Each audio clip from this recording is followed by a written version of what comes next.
બધાનો સાથ સહકાર લઈને આમાં કોઈ એક વ્યક્તિ કંઈ કરી નથી શકતું, પણ આવનારા 3 વર્ષમાં 1 લાખ વૃક્ષો આપણે નર્મદાના કિનારે રોપવા છે એવો મેં દાદાગુરુની હાજરીમાં જ સંકલ્પ લીધો છે.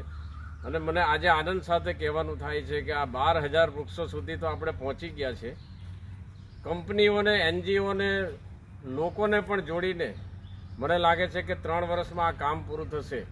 અને જે રીતે શુક્લતીર્થની ટીમ અને ટીનાભાઈ જે કમિટમેન્ટથી કામ કરે છે, મેં કહ્યું છે કે અમારી જ આ સંકલ્પનો ભાગ તમે આ પૂરો કરી રહ્યા છો ત્યારે અહીંયા કોઈ તકલીફ પડવાની નથી. આપણે તો બધા નિમિત્ત છે. દાદાગુરુની પ્રેરણા અને ઈશ્વરના આશીર્વાદ આપણી સાથે છે ત્યારે આજે ખૂબ આનંદ થઈ રહ્યો છે. અને જે રીતે અહીંયા વડ ફૂલી ફાલી રહ્યા છે એમ કુદરતનું જીવંત પરમાત્મા જ જાણે અહીંયા વસતા હોય એવો આજે એના વાઇબ્રેશન, એનો ભાવ થઈ રહ્યો છે. ત્યારે શુક્લતીર્થની આ ટીમને ખૂબ ખૂબ અભિનંદન આપું છું.